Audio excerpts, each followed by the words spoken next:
我只是在助农带货直播时试吃了一块草莓干，就被副村长郝建索要赔偿5万块。曾英俊，别以为你搞个直播帮村里卖货就了不起了，哪有直播带货偷吃样品的？你必须赔我5万块钱，还要当着全村人的面向我郑重道歉。咦，随便，我直接退出。最后他悔疯了。曾英俊，你这是什么态度？信不信我让你在这个村里待不下去？我头也不回，直接回了直播的地方，开始收拾东西。就在这时，村里的大群里，郝建发了一条通知：曾英俊在村直播点助农带货时，偷吃我家的草莓干样品，情节恶劣。经过我深思熟虑，曾英俊必须赔偿我5万元损失费，并且在全村人面前向我鞠躬道歉。另外，暂停曾英俊负责的村助农直播工作，待村委进一步研究处理。通知一发出来，村民群里瞬间炸了锅，大家都在私下里讨论，没人敢在群里说话，只有发小柱子给我发来消息询问情况。我正打算回复的时候，村里的老会计消息弹了出来，让我去他办公室找他一趟。除了老村长，他是村里很有威望的代表。英俊，你跟郝副村长怎么回事？他刚才在我办公室面红耳赤的，说你在直播时偷吃草莓干，必须赔5万给他，这事才算完。李叔，我刚对着镜头播了3个小时的助农带货，随手试吃了一块草莓干样品，他张嘴就要我赔5万，我试吃也是为了跟粉丝说真实口感，更好带货啊。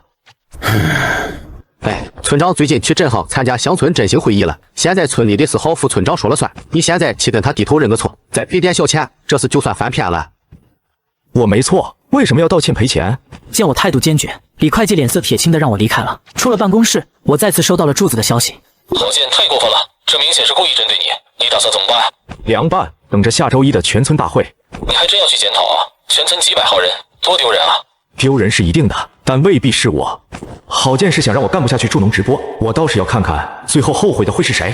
接下来的一段时间，村子里到处都是关于我的议论，走到哪里都能感受到别人异样的目光，有同情的，有幸灾乐祸的，也有看热闹的。郝建倒是春风得意，每次在村里碰到我，都用一种胜利者的眼神看着我。他还在村里的老槐树下召集村民们开会。某些人别以为去城里读了几年书回来就有什么了不起的，没有分寸，迟早会再大跟头。大家都引以为戒，也跟着他学坏了。后来李会计又找过我一次，还是劝我服软赔钱，我依旧拒绝。周5，村委通知我必须参加大会，准备好检讨材料，上台发言。我应了下来。到了大会那天，村委会的院子里坐满了村民。一开始，郝建上台发言，话里话外都在影射我。随后，他叫上去一个男人。在曾英俊向我检讨道歉之前，我要宣布一件事：我身边这位是邻村搞过带货的庄老板装货，以后就由他接替曾英俊的村助农直播工作，带领全村人致富。郝建的话音刚落，村民们瞬间交头接耳起来，台下一片窃窃私语。这是谁呀？之前都没见过这人，能靠谱吗？穿的花里胡哨，头发梳的油光锃亮，看着就不像干实事的。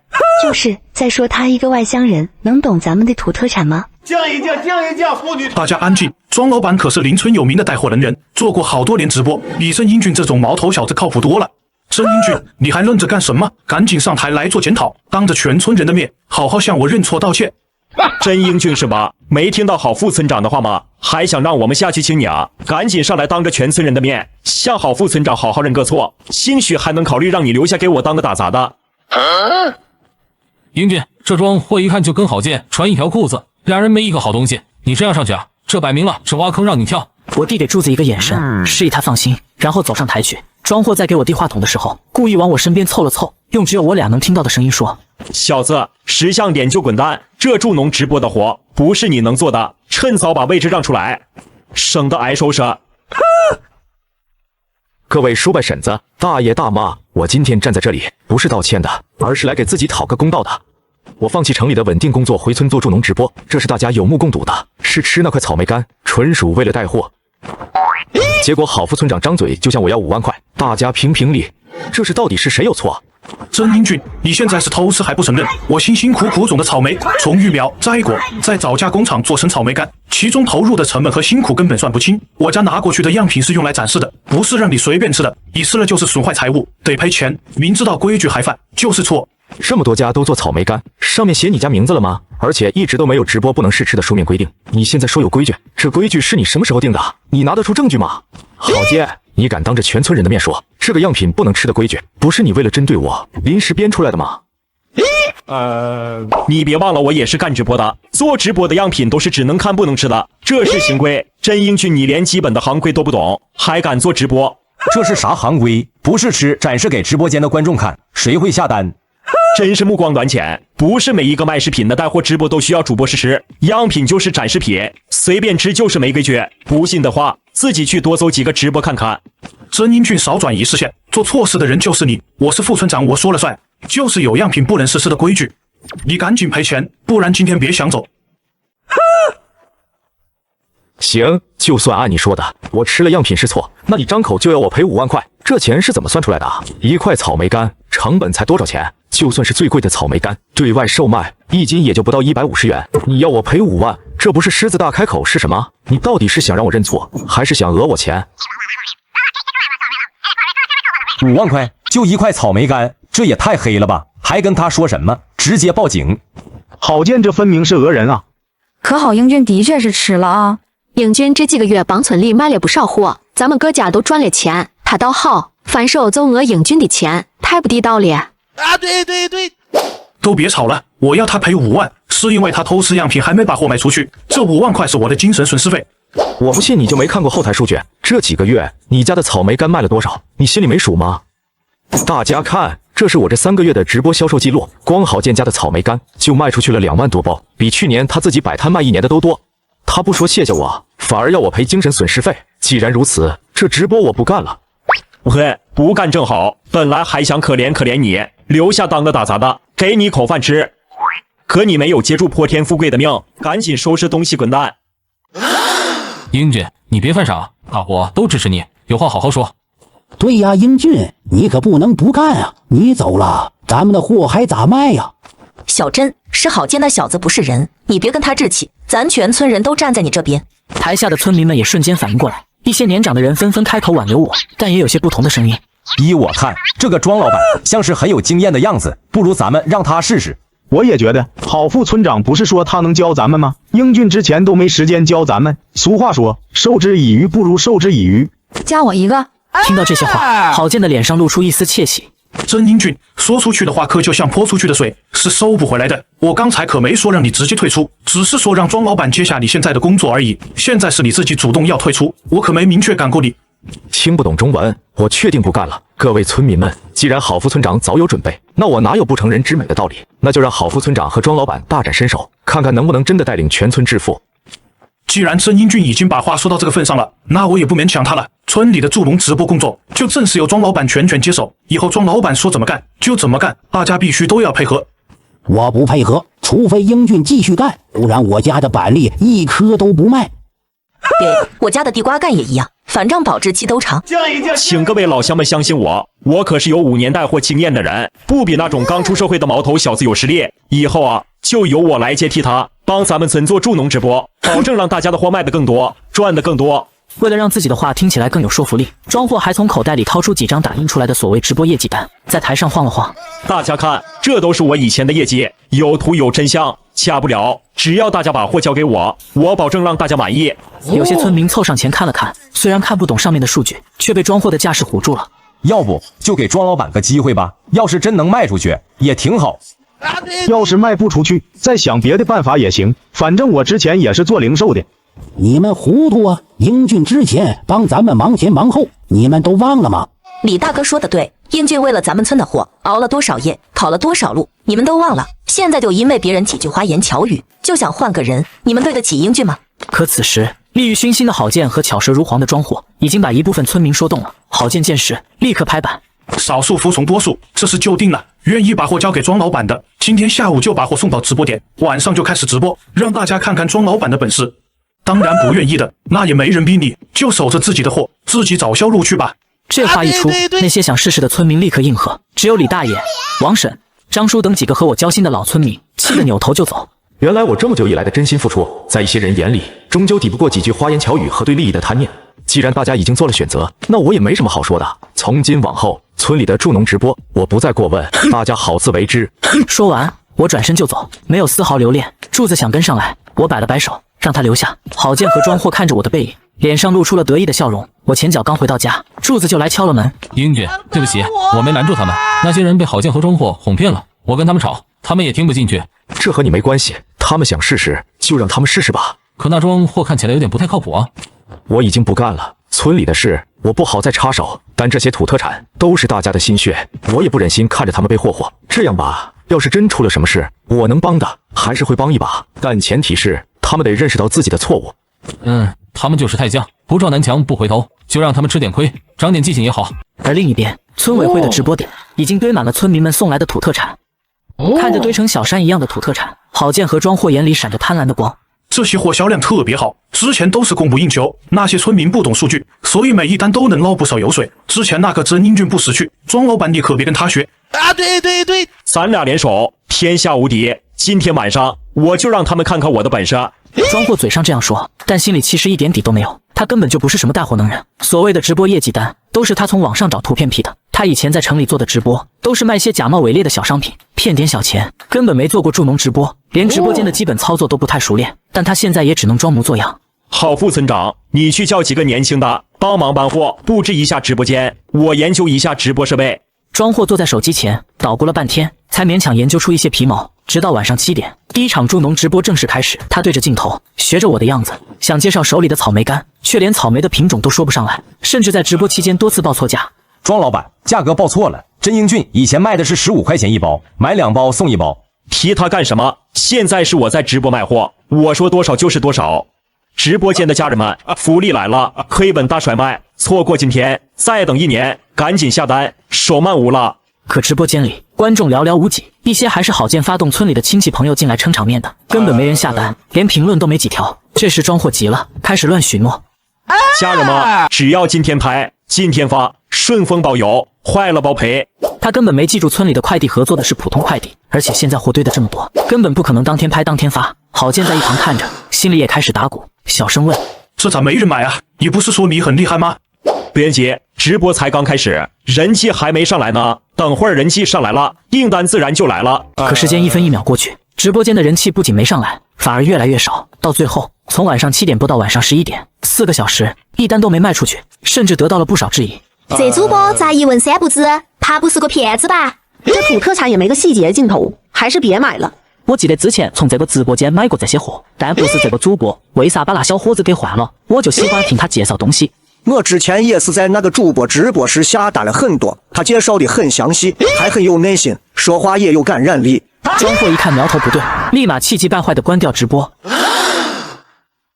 庄老板，你不是说你很厉害吗？怎么一单都没卖出去？你这到底是怎么回事？这毕竟是第一次，我还没熟悉你们村的货，之前都是带货高到8+1，自然是不懂这些土产品啥的。再让我试第2次，一者能行。行，我再信你一次。明天要是还卖不出去，你就别想从我这里拿到1分钱。郝建虽然心里不满，但也没有别的办法，只能忍了下来。但他对庄货的态度大不如一开始。与此同时，那些送了货的村民晚上都守着手机看直播，看到庄货直播的一塌糊涂，一单都没卖出去，心里开始慌了，纷纷在群里议论：这庄老板到底行不行啊？播了4个小时，一单都没卖出去，连价格都报不明白，啥都不懂，感觉我也能去开直播。我那些东西都是短保期的，要是一直压着，可怎么办啊？经过一番激烈讨论后，一些村民想把自己放在郝建那边的货物拉回另寻销路，可郝建早就安排人把直播点锁起来了。货既然送来了，就不能拉回去。庄老板明天还会直播，肯定能卖出去。村民们敢怒不敢言，只能憋着一肚子火回家，一夜都没睡好。第2天一早，那些送了货的村民就聚集在直播点门口，要求庄货给个说法，要么把货卖出去，要么把货还给他们。庄货被村民们围在中间，只能再次拍着胸脯保证：大家放心，今天我肯定能卖出去。我已经找了我的直播朋友，让他们来帮我引流，今天的人气肯定特别高，订单肯定少不了，大伙就等着爆单吧。降一降。那行，我们就再信你一次。如果还卖不出去，必须赔偿大伙的损失。上午10点，庄货的第2场直播开始了。这次直播间里的人气比昨天高了不少，有几百个人，还有人不停刷礼物。村民们在外面看着，心里稍微松了口气。可他们不知道，这些所谓的观众都是庄货雇的一次性水军。见直播间里的人气上来了，庄货又开始得意忘形了，对着镜头吹嘘，还搞了个所谓的秒杀活动。家人们，超值福利大放送，9.9元抢板栗1斤，限量100份。这一下，直播间里终于有了订单，一下子就拍了几十单。村民们见状，心里的石头终于落了地。但其中几个心思细腻的村民发现，这些订单的地址大多都是同一个地方，而且购买的数量都是1斤，明显不对劲。可他们被眼前的喜悦冲昏了头脑，没有深入探究。这场直播过后，一共卖出去了200多单，郝建也松了口气，对着村民们吹嘘：我就说吧，庄老板是专业的，第一次那就是个意外，他还没上手呢，现在不是卖出去了吗？以后跟着庄老板，大家有的是钱赚。村民们欢天喜地，觉得自己选对了人，纷纷回家等着收钱。可他们不知道，这200多单大部分都是庄货找人拍的，真正的订单寥寥无几。而且庄货为了冲销量，把价格压得极低，连成本都不够，更别说赚钱了。就连郝建也被蒙在鼓里。不错啊，卖出去200多单，这下能赚不少钱吧？这订单虽然多，但价格压得低，赚不了多少，而且还有些售后要处理。不管赚多少，先把货发了，赶紧安排人打包发货，别让买家等急了。至于售后，那都是后话了，反正也是一锤子买卖，他们还能翻得天不成。第3天一早，郝建就催着庄货开第3场直播，说要趁热打铁多卖点货。他没办法，只能硬着头皮准备，定了下午2点开播，还让郝建又去村里喊人，让更多村民把货送过来。而另一边，我刚起床便接到了柱子的电话。英俊，李大爷他们急坏了，家里的货再不卖就该放坏了。王婶的柿饼也晒好了，张叔的蜂蜜新酿的，他们想让你帮帮忙，哪怕少卖点也行。行，你去把直播设备搬我家院子里来，再叫上2个靠谱的年轻小伙搭把手，咱们今天就播，帮他们把货卖了。挂了电话，我便开始收拾院子。李大爷、王婶、张叔3人也很快赶来，手里拎着自家的土特产，脸上满是期盼。下午2点，我正常开播，不料和庄货的直播时间撞了个正着。各位粉丝朋友们，好久不见！今天我在老家的院子里开播，帮村里的几位老人卖点自家的土特产，都是纯手工、无添加的好东西，大家放心拍。我的直播间刚开，老粉丝就涌了进来，评论区瞬间热闹起来。还好我之前关注了英俊的小号，终于蹲到开播了，想死你了！之前那个100万粉丝的老账号不用了吗？这院子里的土特产看着就正宗，必须支持。英俊的选品向来好，大爷大妈们的手作肯定错不了。大家看，这是村里的山板栗，都是大爷大妈们自己种植的，甜丝丝的，还是老价格，15块钱一包，买2包送1包。紧接着，李大爷也凑到镜头前打着招呼，王婶和张叔也轮番介绍自家的柿饼和蜂蜜。他们朴实的话语让粉丝们倍感亲切。后台订单一个个跳了出来，柱子和2个年轻村民在一旁忙着统计，忙得不亦乐乎。与此同时，庄货的直播间却异常冷清，看了眼在线人数才10几个人，水军的评论也显得格外冷清。他心里正烦躁，郝建突然冲了进来。你看曾英俊那小子，他居然也在这个时间开直播了，就在他家院子里帮李老头他们卖货呢。庄货赶紧拿起手机，点开我的直播间，看到里面人气火爆，订单不停滚动，他瞬间红了眼，猛地把手机摔在桌上。好你个真英俊，给我玩阴的！老子在这里直播，你居然偷偷开播抢生意，分明是故意分走我的流量！不行，这事不能就这样算了。这小子就是故意的，看不得咱们好，对，找他去，今天必须让他把直播关了，给咱们赔罪。庄货起身跟着郝建往我家冲，身后几个村民面面相觑，也赶紧跟上去想看看热闹。此时我家院子里直播的气氛尤其热闹，我刚帮张叔一口气拍下100瓶蜂蜜的大单，就听到院外传来一阵嘈杂的喊叫声。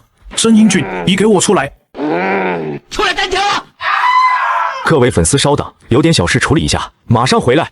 说完我便把直播调成了画面直播，对着院里的土特产。此时的庄货已经2步并作3步来到了我面前。真英俊，你什么意思？我今天开第3场直播，你偏偏选同一时间开直播，是不是故意的？我开我的直播，关你什么事？关我什么事？你这是明着抢我的流量，不然我的直播间怎么会没人？都是你搞的鬼！曾英俊，你已经说了不干助农直播了，现在又开直播，就是言而无信，还故意分走庄老板的流量，让他卖不出货，你安的什么心？我言而无信，我只是说不干村里的助农直播，没说不帮大爷大妈们卖自家的货，他们的货没交给你，我帮他们卖，这是我们之间的交情，和你有什么关系？郝建，庄货，你们讲点道理。英俊帮我们卖货，碍着你们什么了？我们的货没交给你们，凭什么不能让英俊帮着卖？就是你们自己没本事，直播卖不出去货，还怪别人，要不要脸？老东西们，别以为有真英俊撑腰就了不起，今天他必须把直播关了，不然这事没完。我要是不关呢？那我就把你的设备砸了，看你还怎么播。庄货，你敢动一下试试？另外2个年轻村民也立刻围了上来，挡在设备前，双方瞬间僵持住，气氛剑拔弩张。真英俊，你今天不把直播关了，不赔我损失，我就赖在这里不走了。我的流量就是被你分走了，你必须负责。直播间的流量靠的是口碑，靠的是货真价实，不是靠耍无赖。你自己直播啥都不懂，价格暴乱，售后不管，还雇水军糊弄村民，粉丝不买你的账，怪得到我头上吗？我今天开直播，帮的是没把货交给你的老人们，他们的货是心血，不能烂在家里。而你拿着其他村民的货，想赚黑心钱，你有什么资格来找我要说法？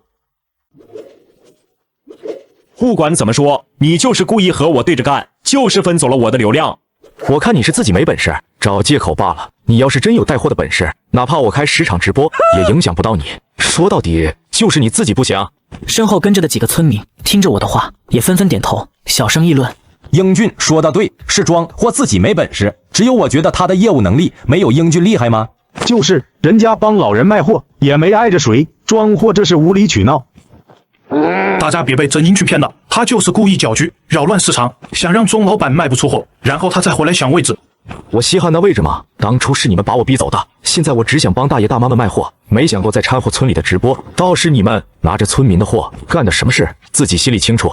郝建被我对的说不出话，只能冲庄货使眼色，他不敢来硬的，索性直接坐在地上拍着大腿，撒泼哭喊。见他露出无赖模样，围观的村民们都看不下去，纷纷指责他。别理他，继续直播。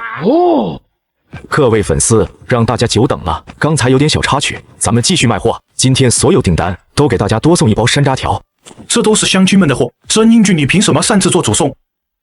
我们相信英俊，他说送多少就送多少，你管得着吗？大爷为我，主播别理那些无赖，我们支持你。对，多拍几单，支持大爷大妈。这两个无赖太过分了，必须曝光。刚才真是吓死我了，主播要是再不回来，都想帮忙报警了。订单再次疯狂滚动，郝建气得浑身发抖，却一点办法也没有。知道今天讨不到任何好处，最后只能拉着庄货离开。真英俊，你给我等着，我不会就这么算了的。风里雨里，我就在这儿等你。英俊，多亏了你呀，不然我们这些货真的不知道该怎么办了。不用谢，这都是我应该做的。咱们继续直播，把货卖完，让大家都能赚到钱。这场突如其来的冲突不仅没影响到直播，反而让粉丝们更加认可我，订单比之前翻了1倍。而另一边，庄货看着自己直播间里寥寥无几的观众，还有不断刷新的差评，气得把直播设备砸了个稀烂。郝建也坐在一旁，脸色阴沉，可他们根本不知道，更大的麻烦还在后面。真是太谢谢你了，英俊，要是没有你，我做梦都不敢想能挣这么多钱。对，英俊，今天太爽了，不仅帮大爷大妈们卖了货，还治了庄货和郝建那2个家伙。爽归爽，咱们也得做好准备，那俩人肯定不会善罢甘休，接下来指不定还会出什么幺蛾子呢。英俊，出事了，庄货那边发的货全出问题了，买家都投诉了，说板栗挤扁了，蜂蜜漏了，草莓干发霉了，还有人说没收到货，现在都在找他有说法呢。一时间，庄货那边的直播账号全是差评和投诉，而那些顾水军拍的订单，因为一直不发货，也被平台判定为虚假交易，不仅扣了保证金，还把账号限制了，再也不能直播了。这个消息在村里很快传开，那些送了货的村民瞬间炸了锅。我的老天奶呀！现在不仅没赚到钱，还把货都给糟蹋了，这可让我怎么活呀？我那些货也都坏了，家里还指着这些货款给儿子交学费呢。村民们一气之下找到直播点，却发现庄货正在收拾东西，准备跑路。庄货，你这个骗子，把我们的货都霍过了，现在居然想跑路，哪有这么便宜的事？我的蜂蜜漏得一干二净，你赔我的钱。对，我的苹果干也全发霉了，这可是我1年的心血啊！你不是说能卖出去吗？不是说能赚钱吗？现在直播间被封了，货也毁了，你必须给我们一个说法。不要啊！各位老乡，对不起，我错了，我不是故意的，我也是一时糊涂。糊涂？你把我们的心血都霍霍了，一句糊涂就想了事吗？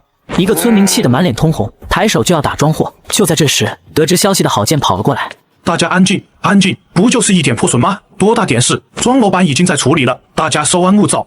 稍安勿躁，郝建，你还好意思说？当初是你拍着胸脯保证庄货是能人，让我们把货交给他，现在货毁了，钱没赚到，咱村还坏了名声，你说怎么办？就是你是副村长，我们信你才把货交出去的，现在出了问题，你想当甩手掌柜没门。郝建，你这个混蛋，都是你把这个骗子带到村里来，你必须赔我们的损失。我现在真后悔，当时就该相信真英俊。这也不能怪我啊，我也没想到庄货这么没用，连这点事都办不好。不怪你怪谁？是你把他找来的，是你逼着我们把货交给他的。今天要是货赔我们的损失，你这个副村长别想再干了。村民们越骂越激动，甚至有人开始砸直播设备，堆在一旁的土特产也被踩得一塌糊涂，还有人捡石子朝着庄货扔了过去。庄货吓得尖叫一声，躲在郝建身后瑟瑟发抖。这不是我的错，是快递的问题，还敢狡辩！打包的时候我就给你提醒过了，结果你不听，还骂我多管闲事，现在出了问题还好意思怪快递？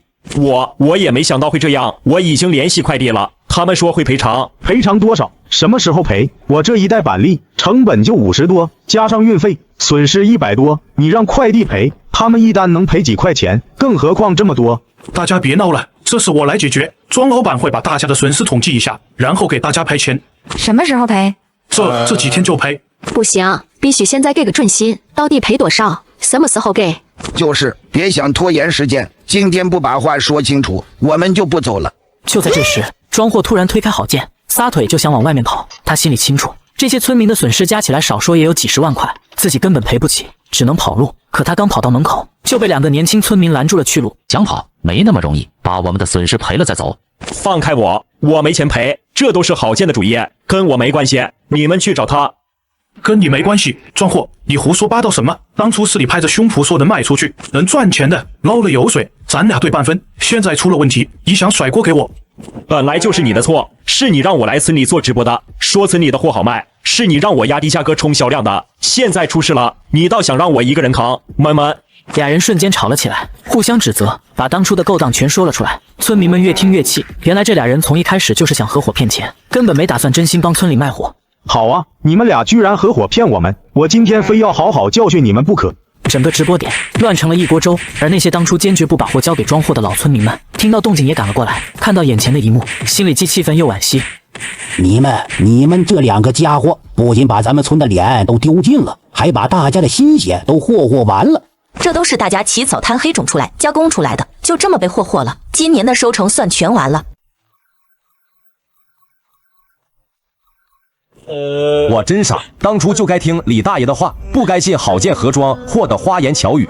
英俊在的时候，从来没出过这种事，货卖得好，钱也赚得多，我居然把他气走了，我真不是人。要是英俊还在，肯定不会这样。要不我们去求他回来吧？对，我们去求他，让他回来，只有他能救我们了。对，我们去给英俊道歉，他心软肯定不会眼看大伙有困难不帮的。于是，一群村民抹着眼泪，浩浩荡荡地朝着我家走去。而郝建和庄货被愤怒的村民们扣在直播点等着算账，俩人面如死灰，再也没有了当初的嚣张气焰。与此同时，我刚打开家门，就见一群村民站在门口，一个个脸上满是愧疚。为首的是大壮，当初他是第一个把货交给庄货的。英俊，对不起，是我错了，我不该信郝建和庄户的话，不该把货交给他们，不该气走你，你原谅我们吧。英俊，对不起，是我们糊涂，是我们错了。我们不该忘了你的好，不该被花言巧语骗了。你回来吧，求求你回来吧！只有你能帮我们了，求求你救救我们吧！看着眼前这一幕，我心里五味杂陈。柱子也跟着来了，他走到我身边，小声说：“英俊，你看他们现在都知道错了，就原谅他们吧。村里的货还得靠你啊。”英俊，他们都知道错了，也吃了亏，长了记性了，你就大人有大量，原谅他们吧。咱们村的货还有不少，要是再卖不出去，大家今年的日子就没法过了。大家别哭了，我没怪你们，每个人都会犯错，知道错了改了就好。英俊，你真的原谅我们吗？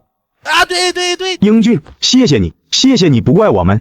我原谅你们了，但我想说的是，助农直播不是靠花言巧语，不是靠投机取巧，而是靠真心实意，靠脚踏实地。我当初做直播不是为了自己赚多少钱，而是想让大家的心血能有个好收场，让大家的日子能好过点。我希望大家以后能擦亮眼睛，别再被花言巧语骗了。我们知道错了，以后再也不会了。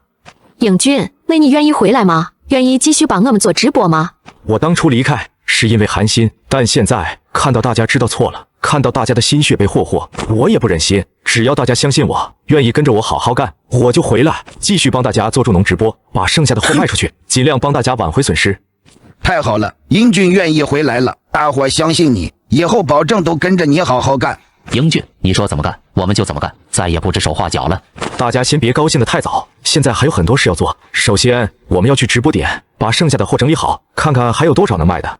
其次，要处理好售后问题，这也是目前最棘手的事。还有，现在立刻给那些买到破损货的买家道歉退款，想出补偿方案，争取得到他们的原谅，不能让咱们村的土特产名声被砸了。最后，我们要重新规划直播，把失去的粉丝和口碑找回来。村民们纷纷应和。此刻，我在他们心里不仅是助农直播的主播，更是他们的主心骨。于是，我带着村民们浩浩荡荡地朝着直播点走去。而此时的直播点，郝建和庄货看到我带着一群人过来，脸色瞬间变得惨白，尤其是庄货，吓得腿都软了，想偷偷溜走，却被村民们一把抓住。英俊，你来了，快帮我们收拾这2个骗子，让他们赔我们的损失，把他们送派出所去。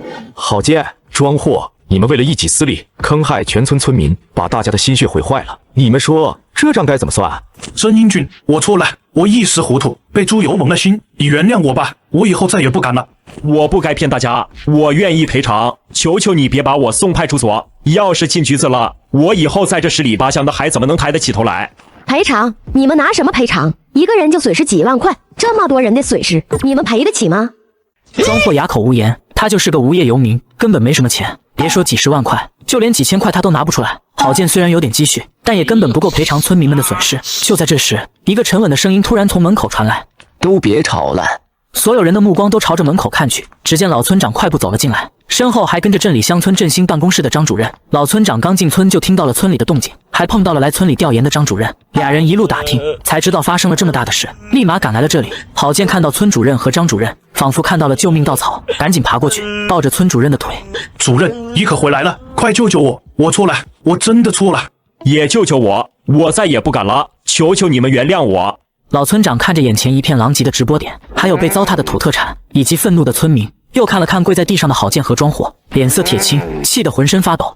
郝建，你这个混账东西，我真是瞎了眼，居然让你当这个副村长！你身为村干部，不为村民着想，反而联合外人坑害村民，把村里的助农直播搞得一团糟，把大家的心血祸殆尽，你对得起谁？各位村民，我是镇里乡村振兴办公室的张主任。今天发生的事，我和孙主任都已经了解了。首先，我代表镇里向大家道个歉，是我们监管不力，让郝建和庄货这样的人钻了空子，坑害了大家。另外，郝建身为村副主任，滥用职权，联合外人谋私利，坑害村民，严重违反了村干部的职责，损害了村集体利益，这是绝不能姑息的。还有这个庄货冒充带货能人，虚假宣传，欺诈消费者，破获村民的劳动成果，性质极其恶劣。对于你们的行为，我们将会追责到底。即日起，撤销郝建村副主任的职务，永不录用。对于他给村民造成的损失，责令其限期赔偿。庄货涉嫌欺诈，我们将立刻报警，交由公安机关处理。太好了，终于收拾这两个骗子了。早就该撤销郝建的职务了。他之前一直借着副村长的身份，在各家贪小便宜，根本不配当村干部。把庄货送派出所，让他坐牢。郝建瘫坐在地上，面如死灰，庄货则吓得浑身发抖。没多久，警察赶到，把他们一起带走了。老村长来到了我面前，眼神里充满了愧疚。英建，对不起，是村里对不起你，让你受了委屈，还让村里的助农直播遭了这么大的祸。你愿意回来继续做助农直播，是全村村民的福气，村里一定会全力支持你。以后再也不会有人敢找你的麻烦，再也不会有人敢干涉助农直播的工作。真英俊同志，你不计前嫌，原谅村民的过错，愿意回来继续帮大家做助农直播，这份雄心和担当值得所有人学习。镇里也会大力支持你，不仅会给你提供政策上的扶持，还会给你协调快递、宣传等方面的资源，帮你把助农直播重新做起来，做得更大更好。谢谢村长，谢谢张主任的支持和信任。我回来不是为了别的，只是想帮大家把剩下的货卖出去，把咱们村的助农直播重新做起来，不辜负大家的信任，也不辜负自己当初回村的初心。这场由一块草莓干引发的闹剧，终于彻底结束了。我的助农直播之路也将迎来新的开始。经过这场闹剧，村民们彻底长了记性，再也不敢轻易相信外人，也再也不敢瞎掺和助农直播的事。所有人都一心一意地跟着我干。之后，我先带着大家把直播点的烂摊子收拾干净，把还能卖的土特产整理了出来。虽然损失了不少，但好在还有一部分存货能继续卖。然后，我带着柱子和几个年轻村民处理售后问题，一个个给买家打电话、发消息、道歉退款。对于那些愿意再给一次机会的买家，我们重新发了双倍量的货，还额外送了小礼品，用真心换取他们的原谅。功夫不负有心人，在我们的努力下，大部分买家都原谅了我们。还有些买家表示，以后还会继续购买我们村的土特产，因为他们知道品质是真的好。经过一番努力，我们一点点挽回了口碑，也挽回了一部分粉丝，真是万幸。老村长和镇里的张主任也兑现了承诺，全力支持我的助农直播工作。英建，我已经找人把直播点重新装修了一遍，添置了新的直播设备和打包工具。我这边也帮你们协调了靠谱的快递，谈了优惠的运费价格，另外还帮你们对接了镇里的宣传平台，为你们的助农直播做宣传。村里的年轻人也纷纷加入到助农直播的团队中来，都很用心的跟着我学选品、拍摄、直播话术、打包发货。售后处理，他们学的都很快，进步也很大。柱子则成了我的得力助手，帮我管理团队，协调村民，处理各种杂事，把一切都打理得井井有条。李大爷、王婶、张叔等老村民也主动过来帮忙。英俊，我们这些老人熟悉村里的土特产，可以选品把关质量。对，我们还能教你们年轻人们怎么打包才能保证土特产不破损。一切准备就绪后，我的第一场复播终于要开始了。要重新开播了，好紧张啊！发生了这么多事，要是粉丝们不买账该怎么办啊？可没想到，直播一开始就有很多粉丝进来了，还有不少老粉丝在评论区留言。英俊终于回来了，我们等了你好久。终于开播了，赶紧上链接，我要多买几包板栗。之前的售后问题处理得很到位，为你们的态度点赞，以后会一直支持你们。只相信英俊的选品，嘎嘎好。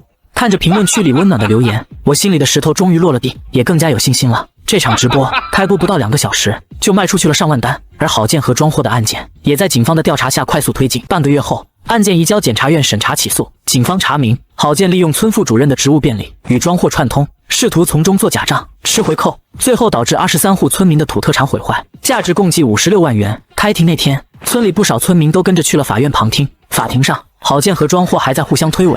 法官大人，我真的不知道装货是骗子，我只是想帮村里多卖些货。是装货骗我说他经验丰富，我才相信他的。郝建，你撒谎！法官大人，你听我狡辩。不对，你听我解释，这一切都是郝建策划的，是郝建让我压低价格冲销量，还说村民们不懂直播，更不懂收益数据，随便糊弄过去就行。我什么时候说过这话？明明是你没本事，才造出了这种事。你还说等事成了就帮我在村里谋个职位，让我长期负责直播，我都是按你的意思做的。肃静，双方当事人需如实陈述，不得相互指责谩骂。法官大人，我说的都是事实，我的手机就是证据。随后，检察官在装货的授意下找到了一部备用机，里面有着大量郝建与装货的聊天记录，还清楚地记录着俩人商量如何分赃，如何糊弄村民。与此同时，村民们也提供了录音，是郝建在全村大会上承诺装货专业靠谱，还有平台提供的装货虚假交易、顾水军的后台数据。面对铁证，郝建和装货终于无话可说。